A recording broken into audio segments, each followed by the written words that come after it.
Bueno, ahora la próxima presentación va a estar a cargo de Nicolás Antonielo. Nicolás es jefe en ICANN, especialista en temas relacionados con DNS, DNSSEC, y además sabe mucho sobre BGP, IPv4 y IPv6 y temas varios. Así que ahora vamos ahí con la presentación, ¿eh?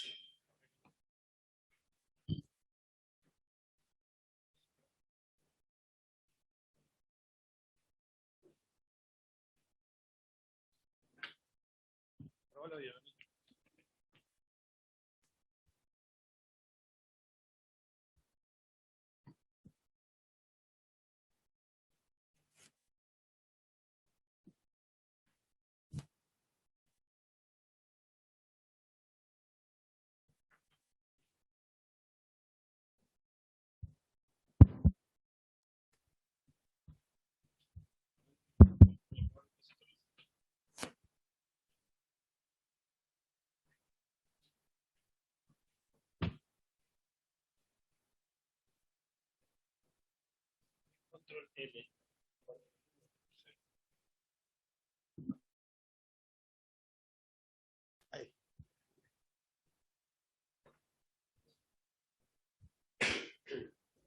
Bueno, bueno. Me van a tener que tener un poco de paciencia. Estoy destruido de la garganta. Les prometo que no fue por tomar Fernet ni nada de eso. Ni fui al recital de Coldplay tampoco. Bueno, mi nombre es Nicolás Antonielo. Soy gerente, algo así como gerente regional de relacionamiento técnico de ICANN. Y en la charla de hoy, la idea es hablar un poco sobre el sistema de nombres de dominio del DNS, hablar un poco del protocolo DNSSEC y algunos otros aspectos operativos del DNS que les puedan servir a ustedes para eso, para la operación, para la configuración. Antes de empezar, un par de comentarios. Primero, no vale dormirse.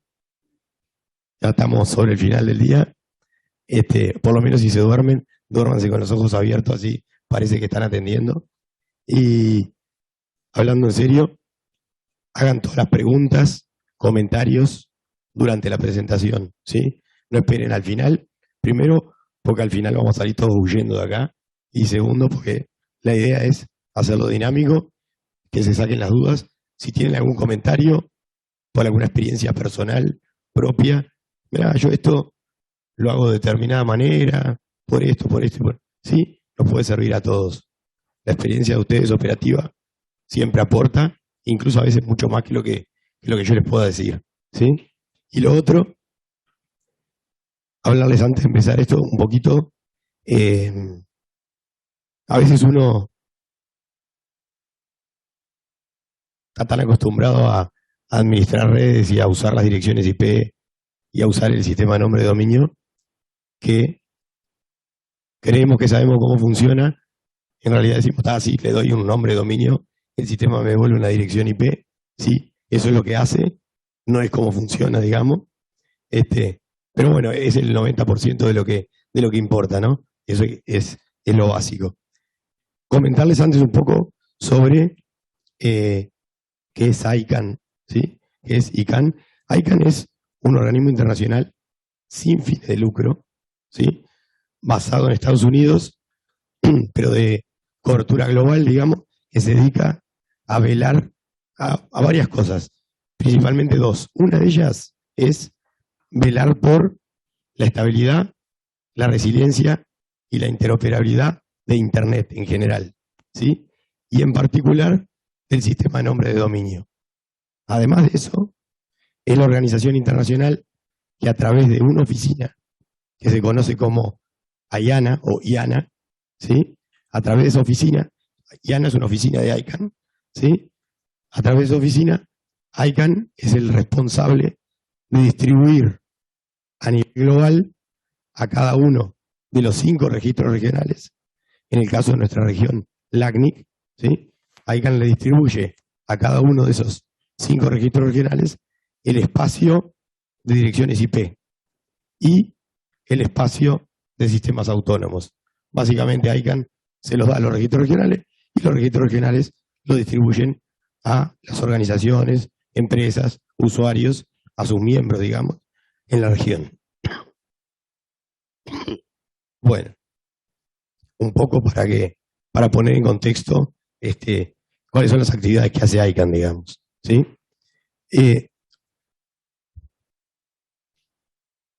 El sistema de nombre de dominio. Le voy a hacer una pregunta, la primera pregunta de la tarde. ¿Cuántos de ustedes en sus tareas están acostumbrados o tienen como parte de su actividad, digamos, administrar servidores de DNS? Ahí se van a aburrir un montón hoy, pero les va a servir de repaso. Y a todos nos va a servir la experiencia de ustedes. Así que aprovechen. Y bueno, voy a decir algunas trivialidades, no vale reírse, ¿sí? Pero solo para poner todo en contexto y nivelarlos todos un poco. Ya sabemos que los dispositivos en Internet utilizan las direcciones para, valga la redundancia, direccionarlos, direccionamiento IP versión 4, direccionamiento IP versión 6. Cuando se inventó Internet, antes que se llamara Internet, a alguien se le ocurrió, no era nada, no era rocket science, como dicen, de que la mente humana, cerebro, por lo general, para la mayoría de los mortales, entre los que me incluyo, nos resulta muchísimo más fácil recordar secuencias de palabras que recordar cadenas de números, ¿sí? Entonces, recordar una dirección IP versión 4 es complicado. Recordar 50 direcciones IP versión 4 es más complicado. Recordar miles es imposible. Y además, no sirve la intuición ahí. O la sé o no la sé. No hay opción. Pocos años después, muy pocos años después, prácticamente existen, casi que desde la misma época, surge un nuevo protocolo, IP versión 6, ¿sí? Lo empezamos a utilizar hace poco, pero es viejazo, es casi tan viejo como Internet, digamos. El estándar de IP versión 6.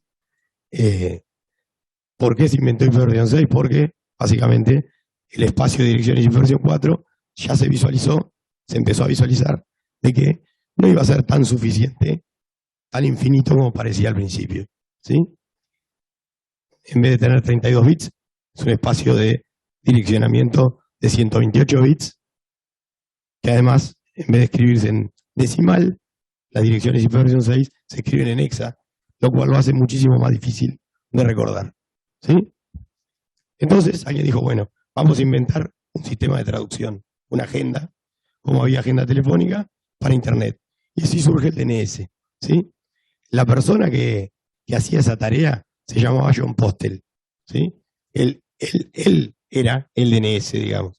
Y además él era el que hace lo que hoy hace la IANA, lo que hoy hace ICANN a través de la IANA, que es, él era el que distribuía y asignaba las direcciones IP a nivel global, ¿sí? Primero en Estados Unidos, porque se inventó ahí, pero después a nivel global. Cada vez que alguien quería espacio de direcciones, llamaba a John, che, necesito direcciones, listo, anotaba en una planillita, no sé cuál era el sistema de él, asignaba las direcciones. Eso no escala, obviamente, ¿no? Es locura hoy pensar en ese sistema. Entonces, eso es lo que motiva la creación de ICANN, la creación de la IANA, ¿sí? Para transferirle esas funciones de gestión del espacio de direcciones y además para transferirle las funciones de la gestión de lo que se llama la raíz del sistema de nombres de dominio. ICANN es, hablando mal y rápido, digamos, la dueña de los datos de la raíz del DNS. Ahora vamos a repasar eso, pero para que les quede la idea ahí. ¿Sí? El DNS tiene una apariencia, digamos, una arquitectura de árbol invertido, donde está la raíz arriba y para abajo se abre el árbol, digamos. Entonces, esto que es la raíz, ¿sí? Que no tiene nombre, se representa con un punto. Esta información que hay acá es básicamente la única información que hay en la raíz, tómenlo como entre comillas, la única información que debería haber en la raíz es quiénes son los servidores de lo que se llama el primer nivel del árbol. El primer nivel es el nivel inmediato. ¿Sí? Cada uno de estos niveles, ¿sí? Tiene varios nodos. Cada nodo tiene una etiqueta, un nombre. Esa etiqueta es lo que conocemos como nombre de dominio. Entonces, ¿qué es un nombre de dominio? El nombre de un nodo en el árbol de DNS. ¿Sí? Nada más, nada menos. Cada uno de esos nodos lo administra una entidad, una organización. ¿Sí? La raíz contiene la información de los servidores DNS que administran cada uno de los nodos de primer nivel. Los nodos de primer nivel contienen la información de los servidores que administran los nodos de segundo nivel, que son hijos de él. Cada nodo tiene hijos. ¿Sí? Y sigan pensando en esa topología de árbol, donde de cada nodo se abren varias ramas, varios hijos, siempre hacia abajo, ¿no? Entonces, un determinado nodo solo tiene un único padre. Eso es por definición de árbol, digamos. ¿Sí? Y un padre puede tener muchos hijos. ¿Cuántos? Infinitos, en principio. ¿Sí? El estándar pone una limitante, pero básicamente son muchos más de lo que vamos a necesitar. ¿Sí?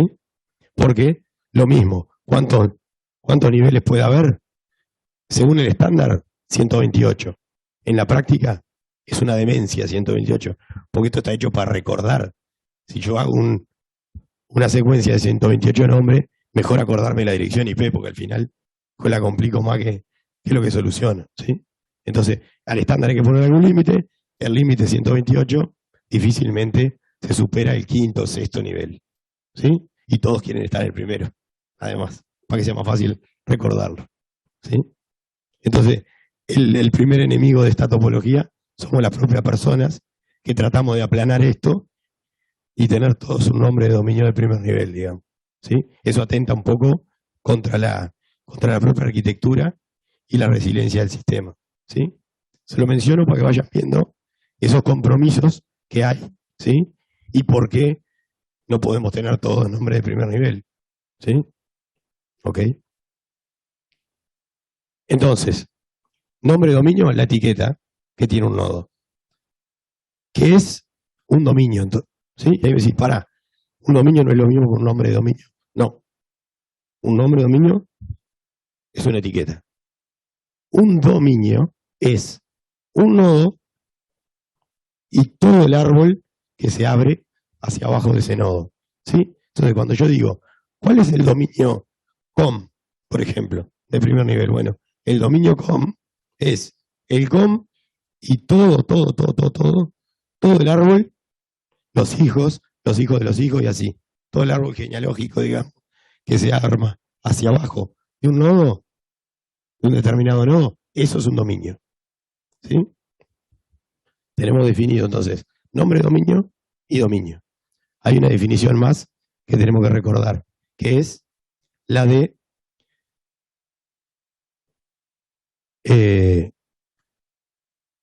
antes de ir a esa definición, en el afán de hacerlo rápido me salté una parte importante, que es esta, que es cómo se define correctamente un determinado nodo. Si yo quiero referirme a un nodo específico en el árbol de DNS, ¿cómo hago? Bueno, eso que lo hacemos siempre, solo para repasarlo, la forma correcta es utilizando lo que se denomina nombre de dominio completamente calificado, que es FQDN en inglés, Full Qualified Domain Name. Nombre de dominio completamente calificado es nada más ni nada menos que decir el nodo al que quiero referirme y todos los nodos recorriendo hacia arriba, padre por padre, hasta llegar a la raíz, separando los nombres de los nodos con un punto. Esa es la forma correcta. Entonces, www de tercer nivel, la forma correcta es, yo no me puedo referir a él como el nombre de dominio www. ¿Por qué? Porque no sé si es este o cualquier otro www que pueda haber ahí. Porque la regla es que dos hijos del mismo padre no se pueden llamar igual. Del mismo padre sí se pueden llamar igual que en la vida normal, digamos. Aunque a veces los padres le ponen el mismo nombre a los hijos y ahí la complican, pero suponiendo, quitando ese caso, es igual que cuando nombramos a nuestros hijos, ¿sí? Difícilmente le ponemos el mismo nombre a dos. En el DNS no se puede. Ahora, si sos hijo de otro padre, puedes tener el mismo nombre. Entonces, para referirme a un nodo, necesariamente tengo que recorrer todo el árbol hasta la raíz. Entonces, este del ejemplo es www.example.com. Ese punto que está al final representa la raíz, pero como está siempre, normalmente lo omitimos y solamente decimos www.example.com y no decimos el punto final, pero recordemos que siempre está ahí. ¿Tá? Entonces, esto es la forma correcta de nombrar a un nodo, de definir un nombre de dominio. Ya definimos nombre de dominio, dijimos lo que era un dominio y la tercera definición que les quería comentar es la de zona. ¿Sí? ¿Qué es una zona en el DNS? Bueno, el DNS es una gran base de datos. Básicamente, principalmente, pero no exclusivamente, diseñada para traducir nombres a direcciones. También puede traducir direcciones a nombres y guardar otro tipo de información que ustedes ya saben y que vamos a repasar enseguida. Como es una base de datos y es distribuida a nivel global, hay diferentes organizaciones. Cada una administra su dominio y puede a su vez delegar la administración de cualquiera de sus hijos, ¿sí? Se crea el concepto de zona. Entonces la zona para el DNS es un espacio administrativo. Una zona es un conjunto de dominios administrados por una misma entidad, por una misma organización. Entonces, por ejemplo, no se ve muy bien, por no decir que no se ve nada, pero yo se lo voy a repasar. La raíz tiene un circulito así, acá, créanme, después cuando vean la presentación van a ver que tiene un círculo, es una zona en sí misma, ¿sí? La organización que administra esta zona es ICANN, ¿sí? Cada uno de los dominios de primer nivel también son una zona en sí mismo y se le delega a diferentes organizaciones la gestión de esos dominios que administra el .com, hay otra organización que administra el .coffee, otra organización que administra el .org, ¿sí? Están en este primer nivel, ¿sí? Se habla de dos tipos de dominios, principalmente, lo que se llaman dominios genéricos, el com, el org, el coffee, el training, un montón, ¿sí? Esos son los que se denominan dominios genéricos de primer nivel, o por su sigla en inglés, GTLDs, la G de Global y TLD, Top Level Domain, dominio genérico de primer nivel. Perdón, la G de Generic, no de Global, dominio genérico de primer nivel. El otro tipo de dominio que hay en este primer nivel es TLDs, Country Code, Top Level Domain, dominio de primer nivel correspondiente a código de país. Son los que se asignan a cada uno de los países, el punto AR, en el caso de Argentina, el punto UI, en el caso de Uruguay, etcétera, etcétera. ¿Sí? A cada país se le asigna un nombre de dominio característico. ¿Sí? Y históricamente, ese proceso de delegación lo realiza ICANN. ¿Sí? Cuando se delega a alguna organización de ese país que lo solicite. ¿Sí? Y más, eso era en los comienzos de Internet, la forma más moderna, si se quiere, se le asigna a una organización de un país que lo solicite con el OK del gobierno de ese país.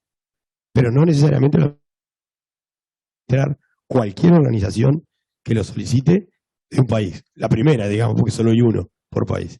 ¿Sí?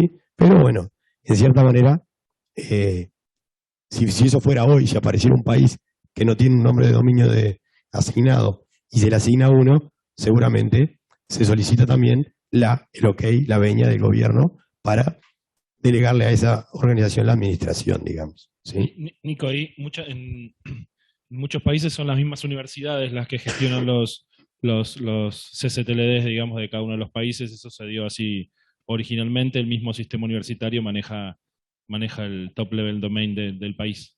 Perfecto, Luciano, gracias por hacerme acordar. Internet surge en el ámbito académico.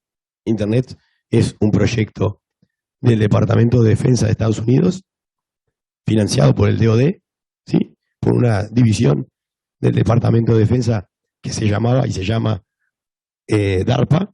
Es una división de investigación y desarrollo de proyectos de defensa avanzados que tiene el Ministerio de Defensa de Estados Unidos, Departamento de Defensa, que básicamente financia, pone dinero para que un conjunto de universidades desarrollen una red para transmisión de datos a distancia, que después tiene una especie de spin-off que conocemos como Internet, digamos. Pero surge en un ambiente académico. Los primeros nodos de Internet eran universidades en el mundo que se interconectaron. Entonces, esa es la razón por la que gran parte de los STLDs, sobre todo los que se delegaron a países al comienzo, fueron y siguen siendo gestionados por universidades. ¿Sí? Por supuesto que actualmente con el aval del gobierno, pero son administrados y todavía siguen siendo administrados, muchos de ellos, como dice Luciano, por universidades. ¿Sí? Como era el caso de Argentina antes, el gobierno decidió que eso pase a una división del gobierno. En el caso de Uruguay, por ejemplo, hasta el día de hoy, hasta la fecha, sigue siendo administrado por la División Informática de la Universidad de la República. ¿Sí? Y en otros países, en muchos otros, es similar. ¿Sí? Bien. Entonces, eso es una zona. Una zona es una división administrativa. ¿Sí? Una zona puede tener uno o más dominios adentro. Y una organización puede ser la administradora de una o más zonas. ¿Sí? La única condición para definir una zona es que no puede ser disjunta, digamos. Yo no puedo armar una zona, una misma zona, con dos nodos, por ejemplo, de el mismo nivel. ¿Sí? Eventualmente voy a tener un nodo, esto podría ser, como está marcado acá, todo esto puede ser una zona. Un padre y sus hijos, digamos. ¿Sí? Y los hijos de los hijos. Pero yo no puedo decir, el COFI más el UK más el COM, todos estos tres van a ser una misma zona. No. Estos son tres zonas, pero sí perfectamente puede administrarlo la misma entidad. ¿Quién la administra? Es irrelevante. Lo que importa es el concepto de entidad o región del DNS, zona del DNS, administrada por una misma organización. ¿Sí? Bien. Vamos a empezar a apretar un poco el acelerador. Bueno, esa es la arquitectura del DNS. ¿Qué datos se almacenan en el DNS?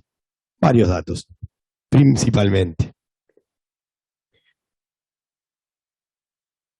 El tipo principal de datos que se almacena en el DNS es la razón para la que se inventó. Traducir nombres de dominio a direcciones IP. ¿Sí? ¿Cómo se almacenan los datos en la base de datos? En registros, como cualquier base de datos. En el caso del DNS, esos, lo que serían los campos de la base de datos, son lo que llamamos registros. ¿Sí? Y cada tipo de registro almacena un único tipo de dato. Si yo quiero almacenar tipos de datos distintos, voy a tener que utilizar registros distintos. ¿Sí? Entonces, ¿cómo se llaman los registros? Donde se almacenan las direcciones IP asociadas a nombre de dominio. Bueno, como tengo dos protocolos, no sé si saben, es una eterna discusión que yo tengo a veces con algunos amigos, que IP versión 6 no es una nueva versión de IP versión 4. No son dos versiones de un protocolo. ¿Sí? Ya les voy a pudrir la mente, pero algunos. IP versión 4 y IP versión 6 son dos protocolos totalmente diferentes. De hecho, son dos protocolos distintos porque a nivel de IETF, que es el organismo de estandarización que los inventó, que los desarrolla y que los estandariza, para que una versión de un protocolo sea eso, sea una versión, una de las cosas que tiene que tener es compatibilidad con las versiones anteriores. Si yo rompo la compatibilidad, tengo un nuevo protocolo, no tengo una nueva versión. IPv6 no es absolutamente en nada compatible con IP versión 4, en nada. No hay nada que los haga compatibles. No hay forma de automáticamente pasar de IP versión 4 a IP versión 6 y viceversa. Por eso existen los llamados mecanismos de transición, que no son otra cosa que formas de comunicar redes que solo hablan un protocolo con redes que solo hablan otro. ¿Sí? Pero en definitiva, el nombre fue un poco infeliz, para mi gusto. IP versión 4 y IP versión 6 son dos protocolos distintos, son dos tipos de datos distintos. El DNS los almacena en dos tipos de registros distintos. Se utiliza el registro A para almacenar las direcciones IP versión 4 asociadas a un determinado nombre de dominio. Se utiliza el registro cuádruple A para almacenar las direcciones IP versión 6 asociadas a un determinado nombre de dominio. Y después hay otros registros, algunos que se utilizan para funcionamiento interno del DNS. Se imaginen el DNS como un almacén, ¿sí?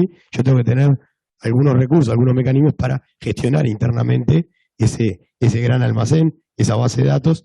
Típicamente, esa es la funcionalidad del registro SOA. El registro SOA es un registro que contiene información que no es útil para los usuarios, sino que es útil para el propio sistema de nombre de dominio. Le dice al sistema de nombre de dominio cómo gestionar internamente algunas cosas. Por ejemplo, cuánto tiempo de validez tiene una respuesta que dé un servidor DNS. Si le pregunto al servidor DNS, che, tengo este dominio, decime la dirección IP versión 4. ¿Cómo hago eso? Le voy a pedir al sistema de DNS, tengo este dominio, decime si tenés algún registro A para ese dominio. Si hay alguna dirección IP versión 4 asociada a ese dominio. Si quiero una dirección IP versión 6, le voy a preguntar si existe algún registro cuádruple A para ese dominio. ¿Sí? Una vez que ese servidor, el que tenga esos datos, me debe la información, esa información no vale para siempre. Tiene un tiempo de validez. Durante ese tiempo de validez, yo no necesito preguntar de nuevo. Si quiero saber lo mismo, todavía está dentro del tiempo de validez, listo, uso la respuesta que ya tenía. Si pasa, una vez que pasa ese tiempo se llama TTL, en el DNS también, igual que el TTL de IP, digamos, el DNS también se llama TTL, ¿sí? El TTL, una vez que caduca ese tiempo, si yo, por más que yo lo haya preguntado antes, quiero saber exactamente la misma respuesta, voy a tener que preguntarla de nuevo. No puedo utilizar esa información que tenía. ¿Por qué? Porque ya no es más válida. ¿Sí? Ese tipo de información, de tiempo de validez, etcétera, es lo que se almacena, entre otras cosas, en ese registro SOA. ¿Sí? No es útil para el usuario, al usuario le da igual saber ese tiempo, de hecho el usuario nunca se entera de ese tiempo, sino que es algo interno del DNS para autogestionarse. ¿Sí? Y en el SOA hay otro montón de información. No vamos a entrar en detalle hoy porque no nos da una hora para... Necesitamos una hora solo para hablar del SOA, digamos. Pero bueno, registros CNAME, registro CNAME, ese que se utiliza para crear alias, ¿sí? El registro CNAME almacena un nombre equivalente a otro nombre, ¿sí? Yo tengo un nombre, no sé, Nicolás.com, yo no soy el dueño de Nicolás.com, no sé quién es, pero supongamos que sí, que yo fuera el dueño de Nicolás.com y quiero crear 10 nombres más, Nicolás 1, 2, 3, 4, 5, así, hasta Nicolás10.com, podría agarrar y tengo dos opciones. Crear, por ejemplo, si quiero asociarle a cada uno la misma dirección IP, versión 4, crear 10 entradas, 10 registros tipo A, con los 10 nombres, todos con la misma dirección IP, o puedo agarrar y decir Nicolás 1, Nicolás 2, Nicolás 3, hasta Nicolás 10, todos esos son alias de Nicolás.com. Entonces creo 10 CNAME. Registro A. Nicolás.com tiene tal IP. Y alguien puede decir, bueno, pero no te ahorraste nada, porque creaste igual 10 alias en vez de 10 registro A. ¿Dónde está el negocio? ¿Dónde está el negocio? El negocio está en que si mañana tengo que cambiar la dirección IP, solo cambio un registro. Si yo tengo 10 registros, modificar los 10 registros. Y si los 10 registros están en 10 servidores distintos separados por el mundo, porque resulta que no es Nicolás1.com, Nicolás2.com, sino que es Pedro.com, Juan.com, todos son alias de Nicolás.com. Entonces tengo que ir a 10 servidores diferentes a modificar la dirección IP. Esa es la utilidad del alias, digamos, ¿sí? Es una utilidad más administrativa que otra cosa. Pero yo consulto por un alias, tengo que hacer dos consultas típicamente. Primero resolver el alias y después averiguar el registro A del verdadero nombre. O sea que son dos consultas en vez de una, un poquito más de tiempo, algunos milisegundos más, pero de nuevo, administrativamente, la ventaja de modificar solo un registro para cambiar una dirección IP es enorme, ¿sí? Porque, entre otras cosas, si bien originalmente mi opinión es que el DNS se inventó para eso, para traducir nombres a direcciones IP, porque es más fácil recordar nombres, también tiene la enorme ventaja funcional de que me permite a mí modificar las direcciones IP de los dispositivos sin tener que decirle a las personas que cambió nada, porque el nombre sigue siendo el mismo. Entonces yo, administrador del dispositivo, le puedo cambiar la dirección cuantas veces quiera, modifico el DNS y la gente ni se entera, porque va a hacer la consulta y le va a devolver la nueva dirección. Todos felices, ¿sí? Entonces, esa funcionalidad tal vez es hoy en día incluso mucho más relevante que el motivo original por lo que se inventó este sistema, digamos, ¿sí? Registro MX sirve para almacenar el nombre del servidor de correo electrónico asociado a un determinado dominio. Yo soy el dueño de Nicolás.com, quiero tener un mail para tener direcciones xxxx@nicolás.com, tengo que tener un servidor, le instalo ahí el sendmail o el servidor de correo electrónico que quiera y le voy a poner un nombre a ese servidor. El servidor de correo de Nicolás.com no se va a llamar Nicolás.com, le voy a poner súper original mail.nicolás.com. ¿Dónde almaceno cuál es el nombre de mi servidor de correo? ¿Dónde digo que mail.nicolás.com es el servidor de correo que hay que contactar para enviarle un correo a cualquiera que tenga una casilla en Nicolás.com? Acá, en el registro MX. Voy al DNS, creo un registro MX que diga Nicolás.com, MX, mail. Para cualquier dominio de correo electrónico, para cualquier casilla, perdón, de correo electrónico que quieras contactar bajo el servidor, bajo el dominio, perdón, Nicolás.com, tenés que contactar al servidor que tiene el nombre mail.nicolás.com. Y típicamente ahí también se necesitan dos consultas. Primero resuelvo el registro MX, averiguo el nombre del servidor de correo y después tengo que averiguar el registro A y cuádruple A de ese servidor de correo para poder efectivamente enviar el correo, ¿sí? Y el PTR es un registro que se utiliza para la resolución inversa. El DNS dijimos que yo le doy un nombre de dominio, me devuelve una dirección IP, pero también puedo darle una dirección IP y que me devuelva, si existe, el nombre de dominio asociado a esa dirección IP. Es como la búsqueda reversa en la guía, digamos. ¿Sí? Esa resolución inversa, esa asociación IP a nombre de dominio, no nombre de dominio IP, esto puede parecer tramposo, se almacena en un registro PTR. Y acá también, típica pensamiento de, por lo menos de ingeniero medio nerd, dice, y si tenés un registro A que te asocia un nombre de dominio y una dirección IP, ¿para qué creas un registro distinto para hacer lo otro? Si ya lo tenés. Y ahora, si alguien tiene las dos respuestas más importantes a ese interrogante. Bueno, a ver. ¿Nadie? Bueno, la primera esto es una base de datos, ¿sí? Si yo le entro a la base de datos, la clave es el nombre de dominio, el sistema de base de datos rápidamente me puede devolver la dirección IP asociada a un nombre de dominio. Pero si yo a la base de datos no le entro con una clave, puedo estar 5 años para encontrar la respuesta, porque tengo que recorrer toda la base de datos. No hay una estructura ordenada, una forma de recorrerla que me conduzca rápido a la solución. Por eso existen las claves en la base de datos. Entonces, definitivamente, necesito una clave distinta para buscar en la base de datos. Un mecanismo para buscar en la base de datos esa búsqueda inversa. ¿Sí? Porque es un sistema jerárquico, además. ¿Sí? Similar a una base de datos, conceptualmente similar a una base de datos relacional, aunque arquitectónicamente no tiene nada que ver con una base de datos relacional. Se puede implementar con un archivo de texto, como la mayoría de las implementaciones, o de alguna otra manera, pero sigue siendo, independientemente de la implementación, un sistema jerárquico. ¿Sí? Y la otra función, la otra razón, y esta es un poco menos técnica, es que la resolución directa y la resolución inversa en DNS no necesariamente tienen que ser iguales. No tengo por qué asociarle el mismo nombre a una dirección IP que la dirección IP que le asocia a un nombre. No sé si se entiende.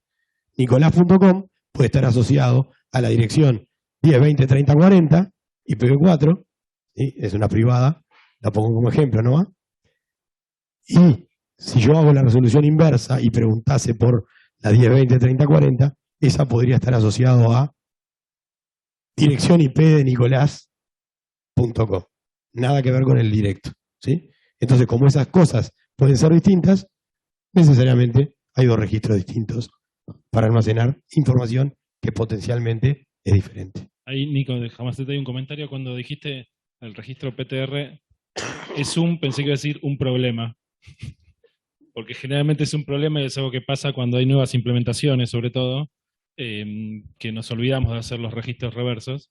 Y generalmente lo que sucede es que al principio funcionan, después dejan de funcionar porque muchas herramientas de seguridad implementan consultas reversas y hacen que los dominios o los nombres pasen a ser sospechados, digamos, porque efectivamente tienen problemas. Entonces es algo que siempre nos olvidamos de hacer y suele traer inconvenientes en las zonas reversas, sobre todo en las zonas grandes, ¿no? Exacto. Gracias, Luciano, de nuevo. Luciano sabe, no lo quiere decir, está ahí a la sombra, pero sabe muchísimo de DNS, capaz que hasta más que yo.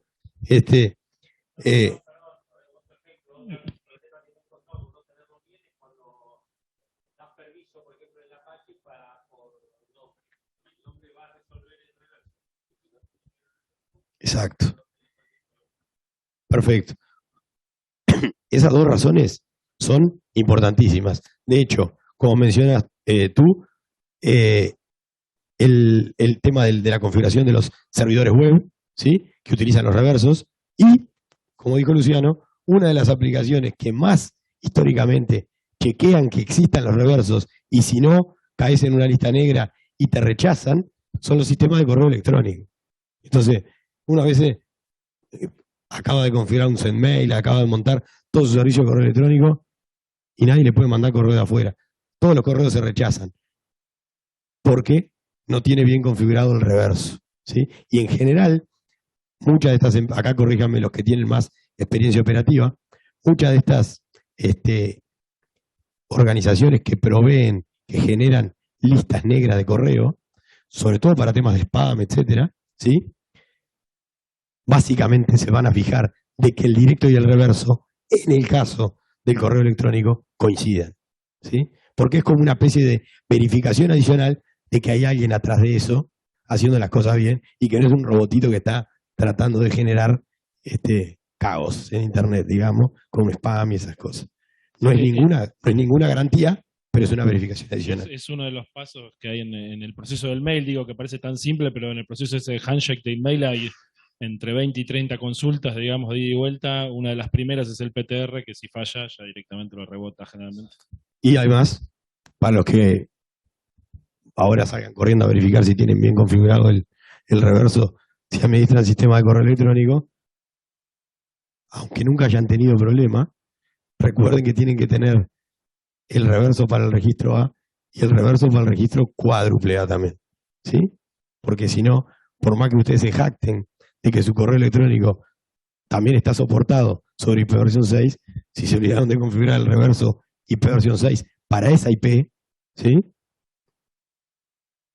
Van a tener tarde o temprano el problema que Luciano y el compañero, ¿cómo se llamas? Y Martín mencionaron, ¿sí?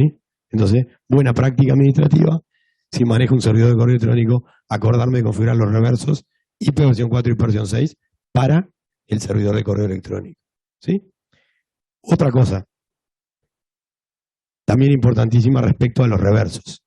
Es obligatorio, por política del ACNIC, tener configurado al menos un servidor DNS autoritativo para toda la zona reversa, para cada bloque que me delega el ACNIC. Es decir, cuando yo, siendo miembro del ACNIC, le solicito al ACNIC que me delegue un bloque de direcciones IP para distribuir, para usar en mi organización, para distribuir a mis clientes, si soy un ISP, para distribuir a las facultades, si administro una red académica, etcétera, ¿sí?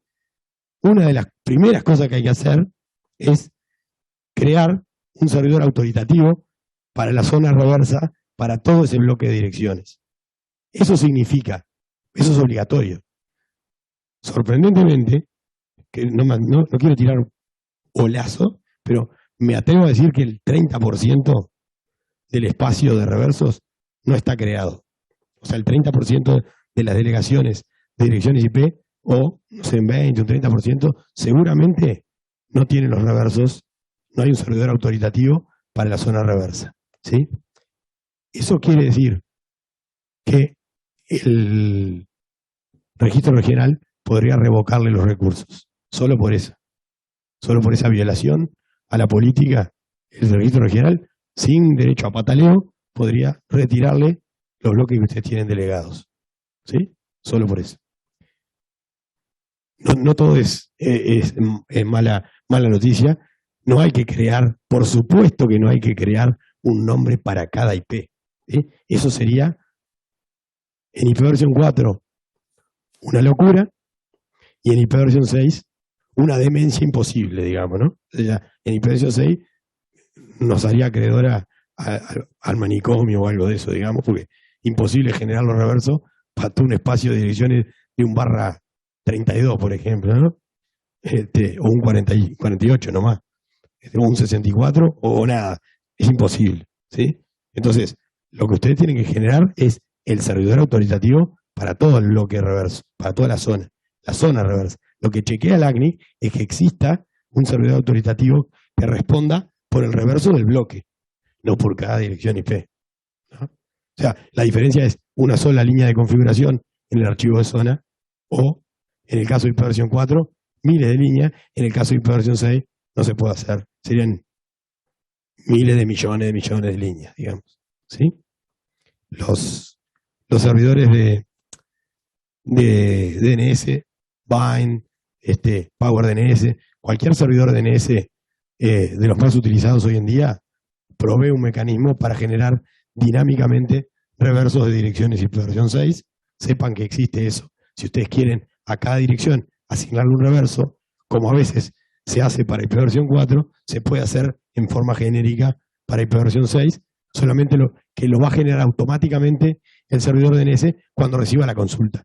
No va a estar preconfigurado en el archivo de zona, pero se puede hacer, ¿sí? Igual no es necesario. Lo que importa es que haya un servidor que responda por el reverso del bloque, nada más. ¿Sí? Solo hay que definir el bloque.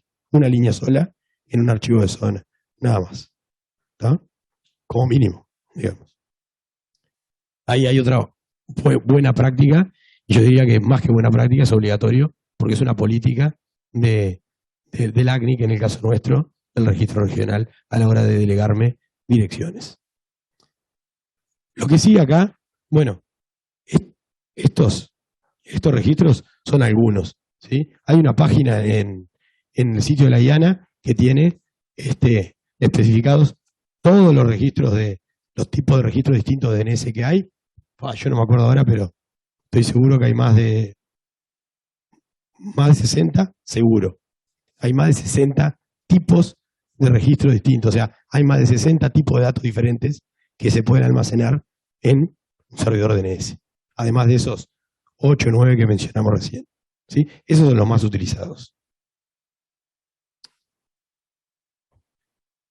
Acá viene una explicación rápida que ya hicimos de cuál es la funcionalidad de cada uno de esos registros. Entonces lo dejo a modo anecdótico para que si después cuando si quieren bajar la presentación y ver, ahí está el detalle de cómo funciona cada registro, cómo se especifica, qué funcionalidad tiene, etcétera, para esos que tenemos listados ahí. Y después está el sitio de la IANA con la RFC, ¿sí? El estándar que define cada uno de esos registros. Y ahí, bueno, si se quieren fumar las 60 páginas de cada uno de los estándares, siempre uno a veces está aburrido, quiere dormir, agarra, se baja uno, lo lee, seguro que se duerme. Y a veces no hay más remedio que bajarlo y leerlo, ¿sí? Eso que estoy haciéndolo modo broma, a veces no queda más remedio que ir al estándar, leerlo para saber bien cómo implementarlo o cómo administrar determinado recurso, ¿sí? Bueno, proceso de resolución no lo vamos a ver, vamos a mencionarlo rápido. Perdón, hay dos tipos de servidores DNS, lo que llamamos servidores autoritativos y los que llamamos servidores recursivos. Servidor autoritativo son los servidores que tienen una partecita de toda esa base de datos, ¿sí? Los servidores autoritativos son los servidores que sirven las zonas que mencionábamos hoy, que son los servidores recursivos encargados de buscar información. ¿Para qué? Para que no la tenga que salir a buscar el cliente. El cliente tiene una pregunta, quiero saber la dirección IP asociada a este dominio, le manda la pregunta a un servidor recursivo, el servidor recursivo hace el trabajo de buscar en toda la estructura de DNS, utilizando un mecanismo de búsqueda secuencial, digamos, hasta que encuentre la respuesta, si existe. La respuesta puede ser, eso que me estás preguntando no existe, ¿sí? O sea, respuesta negativa existe también. Esto se está convirtiendo en trabalengua.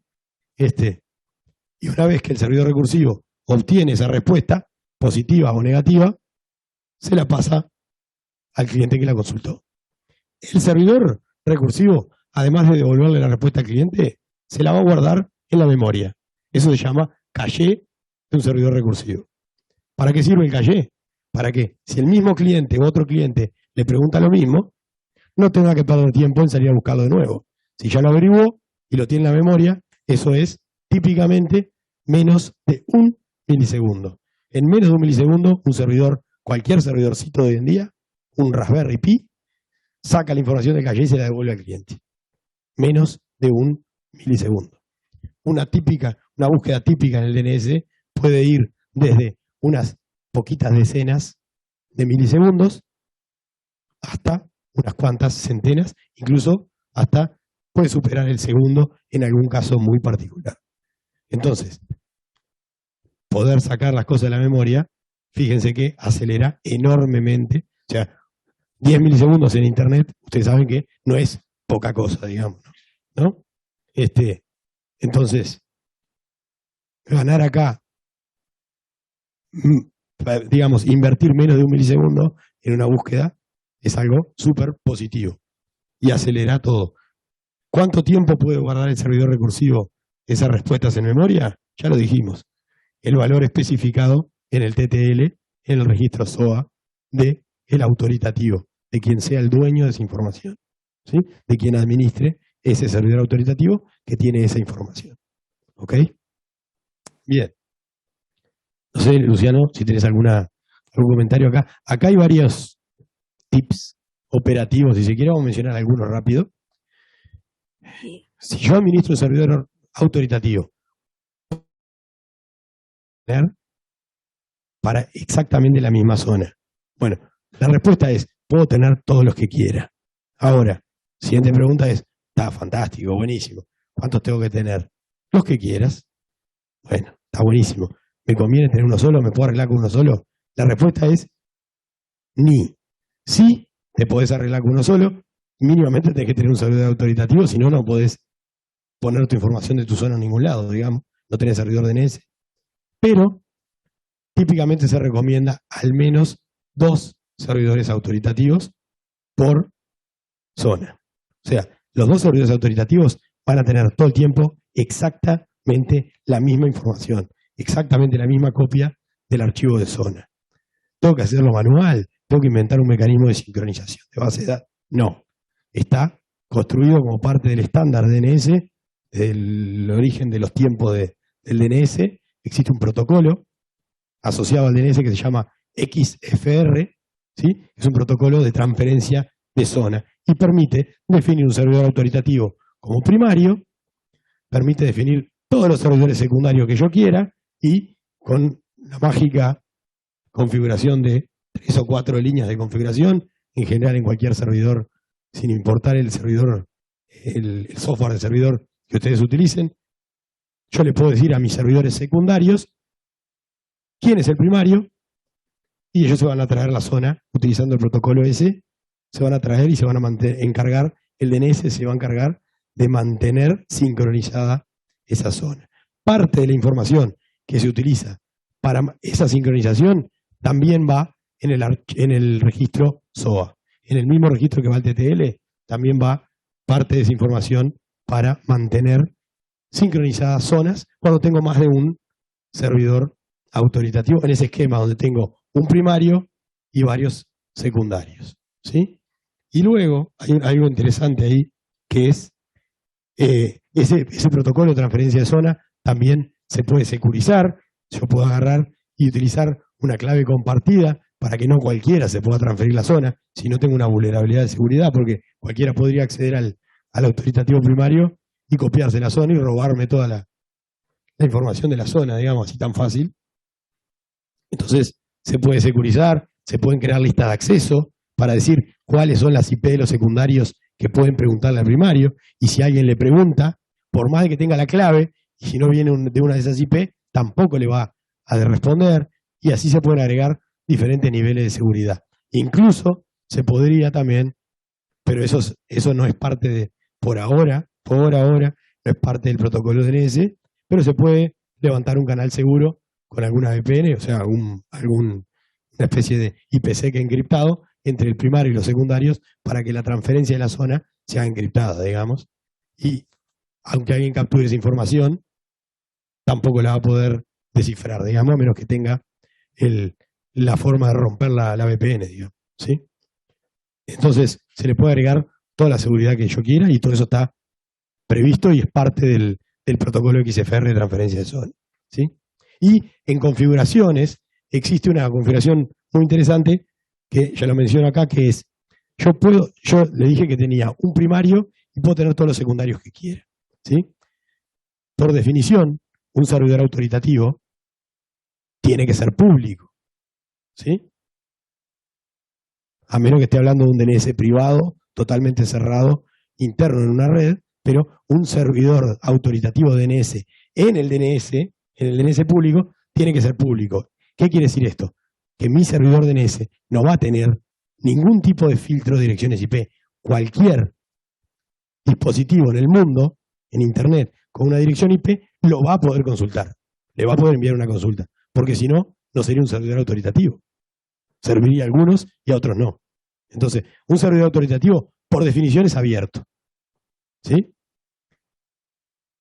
Entonces existe una técnica bastante utilizada para proteger ese esquema de primarios y secundarios, donde yo tengo mi servidor primario de DNS y lo configuro en lo que se llama un primario oculto. ¿Qué quiere decir eso? Que mi servidor primario de DNS no está expuesto a Internet. De hecho, hasta podría tener direccionamiento privado. Los que están expuestos a Internet son los secundarios. Por ejemplo, por una interfaz de red atienden consultas de Internet, una que tenga un direccionamiento público, y por otra interfaz de red, con direccionamiento privado capaz, o no publicado, no ruteado a Internet, hablan con el primario y se transfieren la zona. ¿Se entiende? ¿Qué ventaja tiene eso? Varias. Primero, los secundarios uno no administra los servidores secundarios el archivo de zona. El archivo de zona reside en el primario. Los secundarios se encargan de mantener una copia actualizada. Entonces, eso me da la ventaja de que yo tengo un único punto de administración, que es el primario, donde hago todas las modificaciones, y que además ese servidor donde yo administro todo y hago todo, y que tiene la zona primaria, el que tiene la verdadera copia de la zona, no está expuesto a Internet. Nadie tiene acceso a ese servidor. Solo yo y los secundarios para transferir la zona. Nada más. ¿Sí? Y eso se puede hacer fácilmente, como les dije, teniendo un esquema de interfaces de red diferentes para diferentes cosas y obviamente poniendo el primario a través de un firewall que no le dé acceso desde Internet. ¿Sí? Sigo teniendo servidores públicos que son los secundarios, el primario está oculto, entonces lo puedo administrar tranquilamente, digamos. ¿Sí? Bien. Proceso de resolución. Acá hay un ejemplo de cómo es el proceso de resolución, lo voy a pasar rápido, les queda en la presentación. Perdón.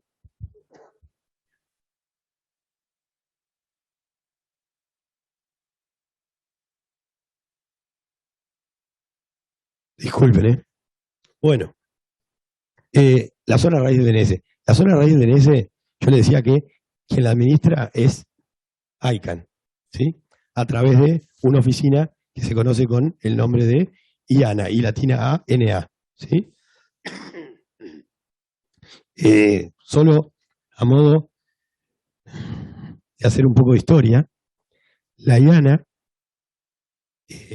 la IANA en realidad, esa oficina de ICANN, es la oficina que heredó las funciones que hacía esta persona, John Postel. ¿Sí? La IANA es la que le delega direcciones a los registros regionales, la IANA es la que le delega sistemas autónomos a los registros regionales, y la IANA es la que administra la información de la raíz del sistema de nombre de dominio, de la raíz del DNS. ¿Sí? La dueña de la información. Cuando se inventa Internet, le dije que era de Defensa de Estados Unidos. El Departamento de Defensa de Estados Unidos firma un memorando de entendimiento, una especie de MOU, digamos, un contrato, básicamente, con esta organización que se crea, con la IANA, con ICANN, a través del cual el Departamento de Comercio ahora, Departamento de Comercio de Estados Unidos, que es quien firma este acuerdo, este contrato con la IANA, va a ser el encargado de auditar que la IANA realice esas funciones en forma correcta. ¿Sí? O sea, controlar que la IANA cumpla con su cometido. ¿Sí? Eso fue durante muchos años, desde que existe Internet, hasta hace un poquito más. Si nos olvidamos de la era perdida, que es la pandemia, digamos que fueron como 2 o 3, hace como 5 años, hace como unos 5 años, después de una reunión muy famosa que llevó el nombre de Net Mundial, que se mantuvo en San Pablo, el gobierno de Estados Unidos llevó la resolución a esa reunión de toda la comunidad de Internet global, llevó la resolución de que no iba a renovar más ese contrato entre el Departamento de Comercio y la IANA. Es decir, básicamente el Departamento de Comercio no va a auditar más las funciones de la IANA. ¿Quién lo va a hacer? La comunidad. Entonces, le dijeron, antes que nosotros no renovemos este contrato, antes que caduque el contrato vigente, que se renueva anualmente, ustedes, la comunidad de Internet, van a tener que decidir cómo van a auditar las funciones de la IANA. Y van a tener que crear los grupos necesarios y van a tener que plantear y protocolizar y crear un protocolo para auditar las funciones de la IANA. Eso se hizo y, llegado el momento, cuando venció el contrato, ese contrato entre el Departamento de Comercio y la IANA no fue renovado. Entonces, desde hace 5 años, ¿quién audita las funciones de la IANA? Ya no lo hace más el gobierno de Estados Unidos. Lo hace la propia comunidad de Internet a través de unos grupos, 3 grupos básicamente, creados con ese fin. ¿Quiénes conforman esos 3 grupos? Delegados de los registros regionales y delegados de la comunidad. Cualquiera de ustedes podría postularse. Hay procesos de elecciones, se seleccionan las personas, son tareas honorarias, en general tiene una validez de 2 años y uno forma parte de un grupo que tiene como tarea anualmente elaborar un reporte sobre cómo la IANA realizó durante ese año sus funciones. Y así se audita. Sí.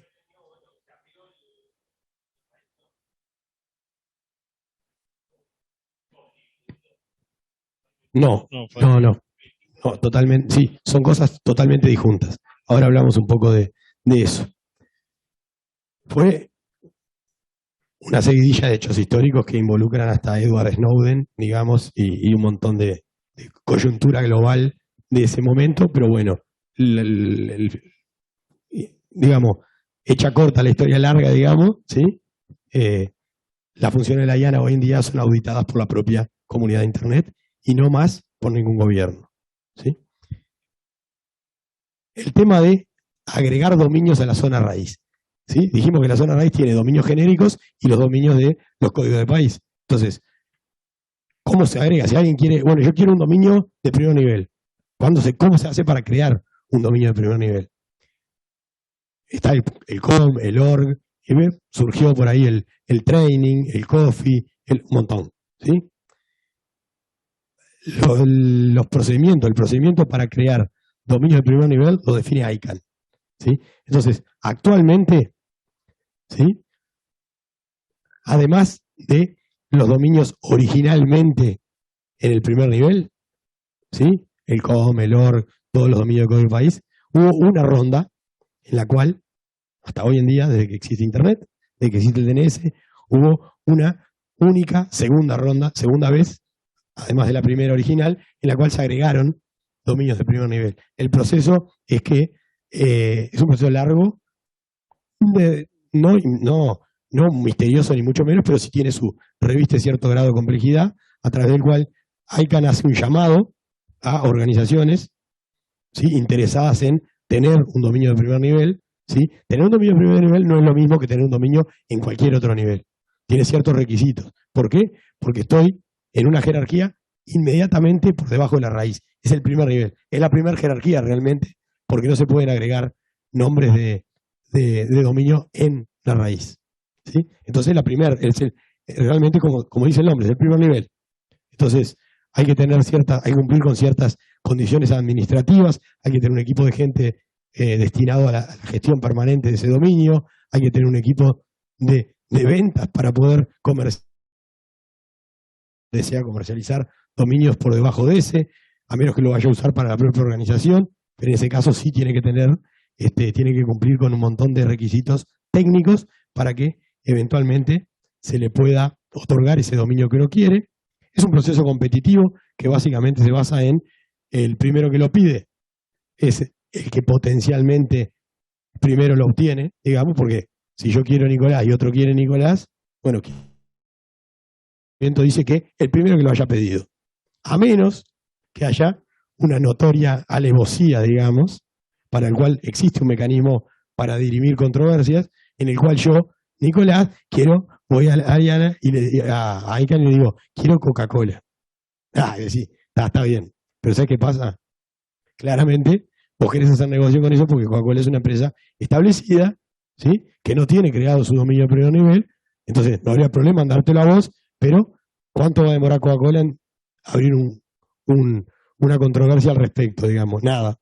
No terminaste de pedirlo, ya te metieron 75.532 abogados para quedarse ellos con el dominio. Entonces, esas cosas pasan y hay mecanismos para resolverlas, obviamente. ¿Sí? Pero quitando esos casos, el primero que lo pide, si no hay, hay un periodo de,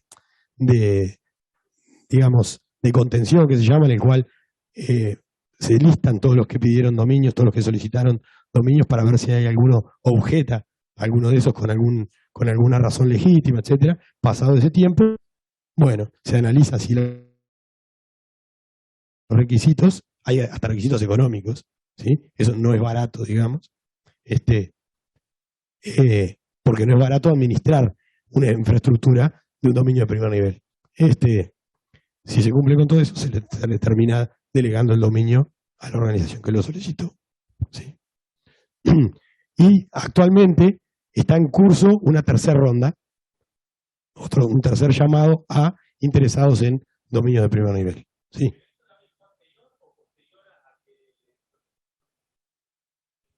No, la segunda ronda, si no me acuerdo, fue incluso anterior. Fue anterior a ese hecho y no está vinculado, digamos. No está vinculado lo más mínimo porque es una potestad que tiene ICANN. Porque, ojo, es una auditoría de funciones. No es que el gobierno de Estados Unidos controlaba ICANN, no.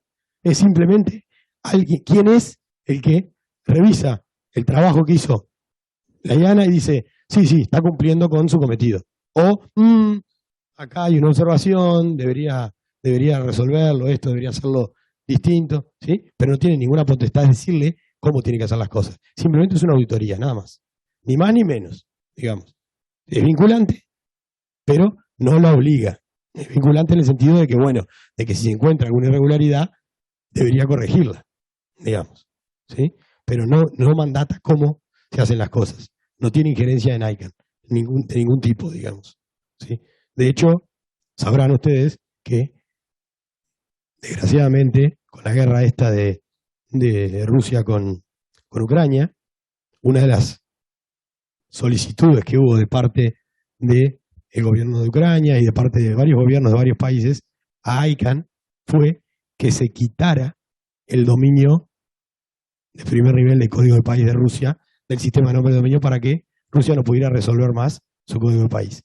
Petición que, por supuesto, todos sabemos cuál iba a ser la respuesta de ICANN. ICANN se negó. ICANN se negó porque ICANN no puede, por decisión arbitraria o solicitud arbitraria, por un problema bélico en este caso, pero por ningún otro problema, ¿sí? Atender una solicitud de quitar a alguien de Internet, ¿sí? Porque eso sería el fin de Internet, como la conocemos, ¿sí? Tiene unas implicancias operativas y políticas enormes, digamos, ¿sí? Entonces, no, muchachos, tienen un problema, busquen la solución ustedes. Nosotros no vamos a inclinarnos a favor ni de uno ni del otro, ¿sí?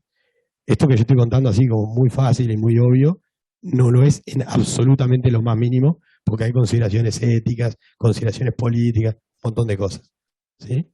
Y no es una decisión para nada fácil de tomar, ni para nada fácil de mantener, digamos.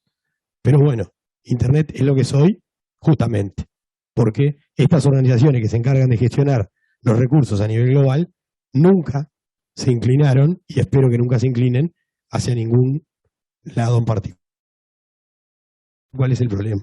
Que eso es lo más discutible, si se quiere. ¿Sí? Me dice, papi, es una guerra. Sí, bueno, pero la guerra, uno, después que se pone viejo, sabe que en la guerra no hay malos y buenos, no hay bandos malos y bandos buenos.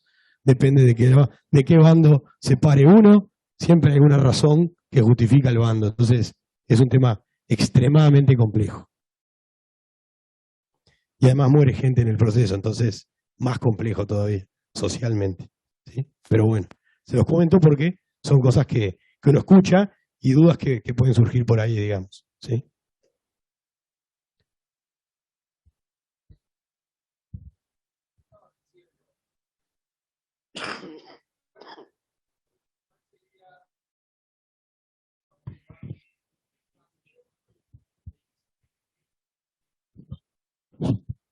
No, imagino que no hay ningún espacio donde inscribir estas cuestiones, yo recuerdo cualquiera de los debates en la época de Sociedad de la Información o ese tipo de cuestiones, o hacer o no una reunión en Túnez y todas esas cuestiones que han seguido estos temas.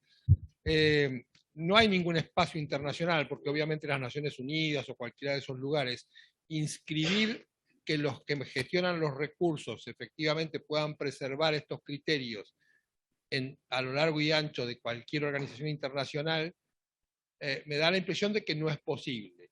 Y hasta ahora se ha podido navegar en aguas complicadas, pero se ha podido sostener esto, inclusive con Google, China y tantas otras cosas que se han podido sobrevivir.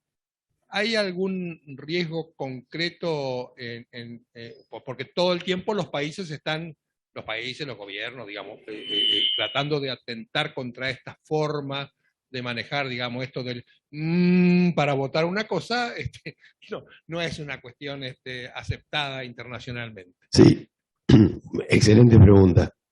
Más o menos estamos algo así como 5 días para debatir eso, pero voy a tratar de hacerlo en un par de minutos. Primero, todo lo que tú dijiste es exactamente así, con alguna matiz que voy a comentar. Primero es, sí, todas esas cosas que mencionaste, más todas las que se van a venir que ni siquiera nos imaginamos. El modelo de gobierno de los países, ¿sí? Orden mundial, llamémosle como querramos, ¿sí? Es un modelo jerárquico,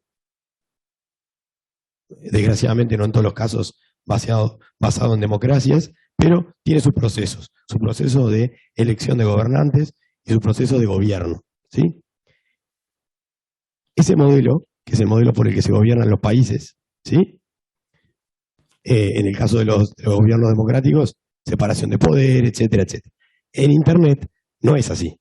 El modelo de gobernanza de Internet es un modelo distinto, que se conoce como modelo de múltiples partes interesadas, donde no hay una jerarquía.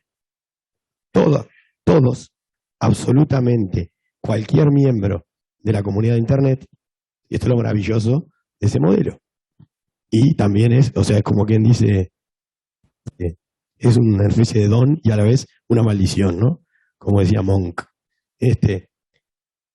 Cualquier miembro, cualquiera de ustedes, cualquiera de nosotros, ¿sí? Tiene igual voz, igual voto, a nivel global, para cualquier tema, ¿sí? Y es igualmente elegible para los cargos, para los que hayan elecciones. Cualquier mayor de 18 años, en cualquier parte del mundo, raza, religión, condición social, no importa. Mientras no sea un pingüino, si es una persona y tiene más de 18 años y está interesada, tiene la misma voz y voto que cualquier otro. Exacto. Podría ser ballena también acá. Hay un montón más de animales. Y ese modelo de gobernanza de Internet, si bien es un modelo, como dijiste tú, muy debatido, es un modelo aceptado por Naciones Unidas. Existen espacios a nivel de Naciones Unidas, como el Foro Mundial de Gobernanza de Internet, ¿sí? El IGF. El IGF es un foro mundial creado por Naciones Unidas para debatir estos temas de gobernanza de Internet, ¿sí? Entonces, de nuevo, si bien es un tema muy debatido por Naciones Unidas, es un modelo aceptado.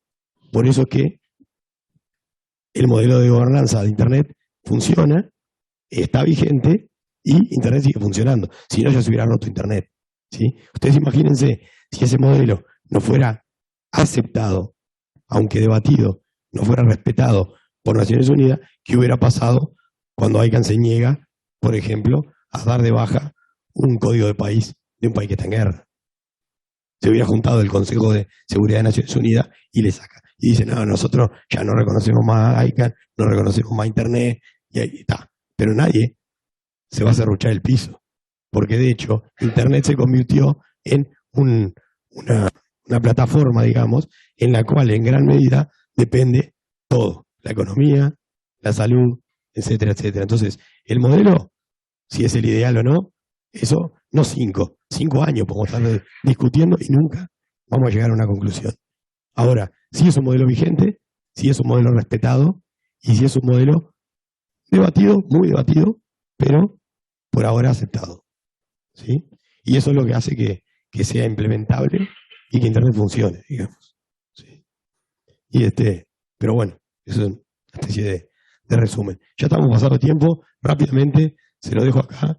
Lo que venía después, ¿sí? Era hablar un poquito de DNSSEC, qué es DNSSEC y cómo funciona. Lo voy a hacer solo en un minutito, ¿qué es DNSSEC? DNSSEC es el DNS original, ¿sí? En esa comunicación que hablamos entre servidores recursivos y servidores autoritativos, acá no juegan los clientes. DNSSEC juega en el diálogo entre el servidor recursivo buscando una respuesta, hablando con los servidores autoritativos. El estándar de DNS, ¿sí? Cuando el servidor autoritativo le da una respuesta al servidor recursivo, el servidor recursivo no tiene forma de verificar la veracidad de esa respuesta. Así de bestial como suena. Eso es el estándar de DNS original. Porque Internet en los orígenes está basado en la buena voluntad, éramos todos amigos, todos hacíamos lo mejor que podíamos, no había tanta gente mala, sí estaba lleno de gente mala, pero todavía esa gente no estaba mirando Internet, ahora están todos en Internet, los buenos, los malos y los que no son ni buenos ni malos, o que son las dos cosas a la vez. ¿Sí? Entonces, la IETF estandarizó una extensión del protocolo DNS, un nuevo protocolo que se llamó DNSSEC.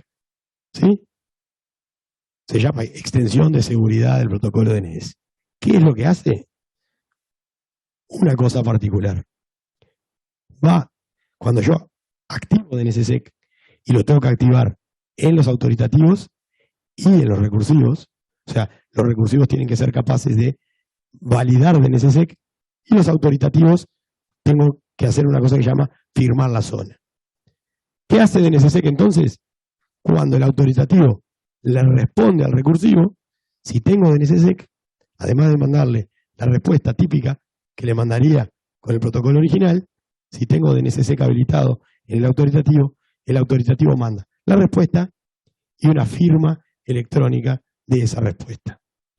El recursivo recibe la respuesta, recibe la firma y tiene un mecanismo para verificar la firma electrónica, igual que cualquier verificación de firma electrónica que ustedes conozcan.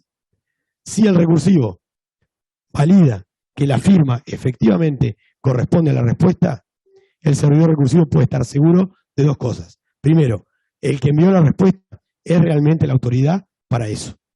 ¿Por qué? No lo vamos a ver ahora porque no da el tiempo. Pero es cómo funciona una firma electrónica. Pero créanme que si valida, la respuesta vino de la autoridad y no de alguien que se está haciendo pasar por la autoridad o alguien que falsificó la respuesta. Y lo otro que puede estar seguro es que la respuesta es la original y no fue modificada, no es falsa, no fue falsificada, ni en el origen ni mientras se estaba enviando. Entonces puede estar seguro que la respuesta es la correcta y se la va a dar al cliente.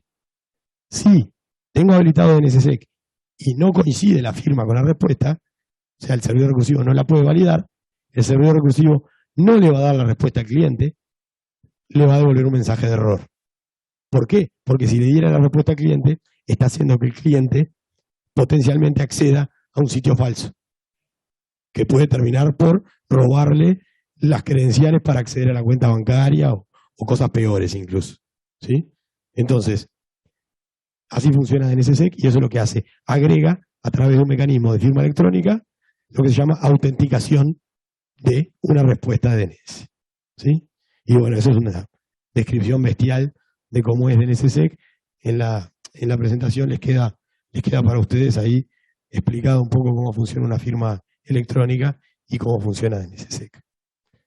Disculpa porque me pasé bastante de tiempo, pero bueno, espero que les haya servido como repaso para los que lo sabían y como cosa media general, introductoria para los que no estuvieran familiarizados con eso. Está bien ahí. Muchas gracias. Gracias, Nico.